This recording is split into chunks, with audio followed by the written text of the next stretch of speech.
Hello everyone, I'm Saket Bajpayee, Director of Prayas Physics Classes, Dehradun. Welcome students, let's have a look at this beautiful problem from Aerodome. The question says, a cannon fires successively two shells with velocity v0 equal to 250 meters per second. The first at an angle theta 1 equal to 60 degree and the second at the angle theta 2 equal to 45 degree to the horizontal, the azimuth being the same. Neglecting the air drag, find the time interval between firings leading to the collision of the shells. तो चलिए बच्चों सवाल को समझने की कोशिश करते हैं कि सवाल कहना क्या चाह रहा है। बेसिकली एक कैनन है ना, जो कि फायर कर रहा है दो shells with velocity v0 250 metre per second, मतलब कि दोनों केस में स्पीड जो है वो सेम है and both of them are equal to 250 metre per second. पहला एंगल है 60 डिग्री और दूसरा बार एंगल उसने रखा 45 degree with the horizontal, azimuth being the same, मतलब कि दोनों के दोनों मोशन जो कर रहे हैं वो सेम प्लेन में कर रहे हैं। नेग्लेक्टिंग द एयर ड्रैग, अब हमारे को क्या बताना है, find the time intervals between firings leading to the collision of the shells, मतलब कि मान लीजिए उसने एक को फायर करा, अब उसके कितने देर बाद वो दूसरे गोले को फायर करे सच दैट कि मिड एयर दोनों का क्या हो सके, कोलिजन हो सके। तो जैसा कि आप देख पा रहे हैं, अगर कोलिजन होगा तो यहीं पर हो सकता है ना, जो मैंने पॉइंट ऑफ इंटरसेक्शन यहां पर दिखाया दोनों के दोनों ग्राफ्स का, राइट।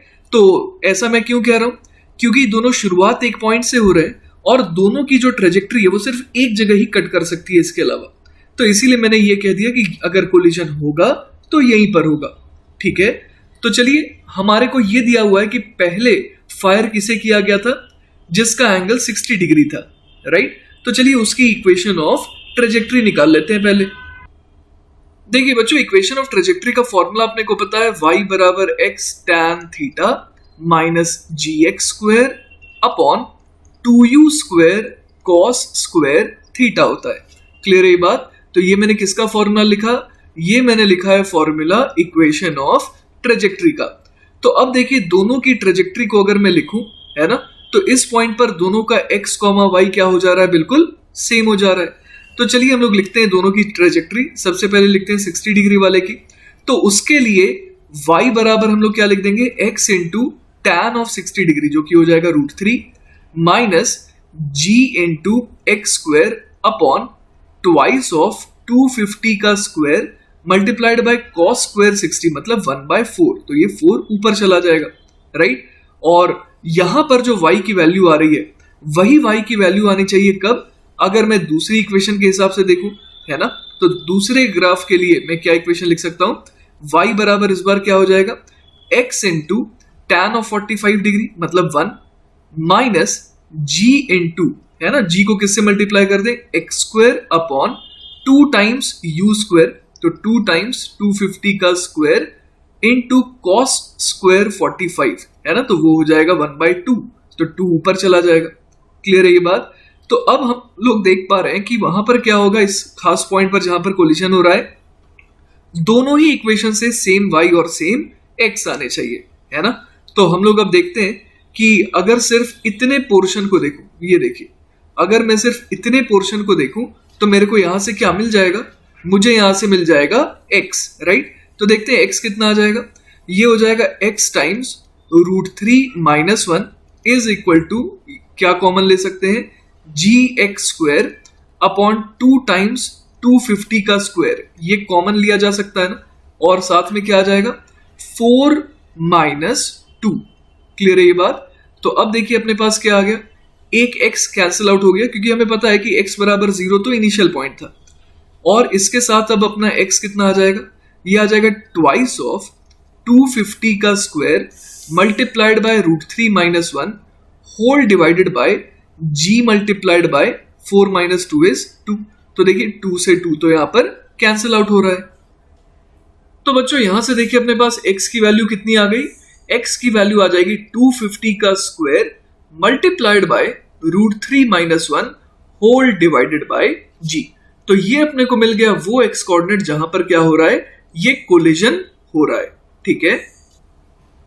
अब एक चीज देखिए बच्चों, किसे सबसे पहले फायर किया गया था, सबसे पहले फायर किया गया था 60 डिग्री वाले को। तो 60 डिग्री वाला इस x कोऑर्डिनेट पर कितने देर में पहुंचेगा, तो x के लॉन्ग अगर मैं बात करूं तो डिस्टेंस हो जाएगी x डिवाइडेड बाय किस स्पीड से वो x एक्सिस के लॉन्ग जा रहा है, वो जा रहा है 250 cos 60 डिग्री से, है ना। तो ये क्या हो जाएगा t1, मतलब time taken by the first projectile to reach x, है ना। अब आप सोचिए कि जो दूसरा कैनन है ना, जो दूसरा कैनन बॉल है, तो उसको कितना टाइम लगेगा इसी x कोऑर्डिनेट पर पहुंचने में। तो आई can say t2 is equal to x upon, इस बार स्पीड का x कंपोनेंट कितना हो जाएगा, वो हो जाएगा 250 cos 45 डिग्री। क्लियर है ये बात। तो हमारे को ये समझ में आ रहा है कि जितने देर में पहला वाला प्रोजेक्टाइल इस x कोऑर्डिनेट पर पहुंचा, है ना, उसके कंपैरिजन में दूसरे प्रोजेक्टाइल को यहां पहुंचने में कम टाइम लग रहा है। इसीलिए हमें क्या करना होगा, अगले प्रोजेक्टाइल को थोड़ी देर बाद फायर करना होगा ताकि दोनों एग्जैक्टली सेम टाइम पर यहां पर पहुंचे। तो बच्चों हम लोग यहां पर क्या लिख सकते हैं, डेल्टा टी, है ना, वो कितना हो जाएगा, वो हो जाएगा t1 माइनस t2, है ना। यही तो टाइम इंटरवल है जितने इंटरवल के लिए दूसरे कैनन बॉल को वेट करना पड़ा।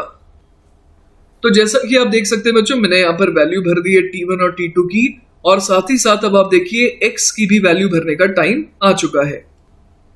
तो चलिए x की वैल्यू भर देते हैं। ये हो जाएगा 250 का स्क्वायर, तो 250 के स्क्वायर से एक 250 कैंसिल आउट हो जाएगा, तो बच जाएगा 250 into root 3 minus 1 whole divided by g multiplied by 1 upon cos 60 degree कितना हो जाएगा, ये हो जाएगा 2 माइनस 1 अपॉन cos 45 कितना हो जाएगा, ये हो जाएगा रूट 2।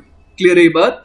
तो हमारे पास फाइनली जो डेल्टा टी का एक्सप्रेशन आ रहा है वो कितना आ रहा है, 250 into root 3 minus 1 multiplied by 2 minus root 2 whole divided by g। तो बच्चों इसे सॉल्व करने पर ये लगभग आ जा रहा है 11 सेकेंड्स। क्लियर है ये बात। तो यही बच्चों हमारा फाइनल आंसर हो जाएगा, और आई होप कि आपको ये सवाल अच्छे से समझ में आया होगा। इन केस अगर आपको फिर भी कोई डाउट रहता है, then feel free to contact me, I will be very happy to help you. Take care बच्चों, बाय बाय।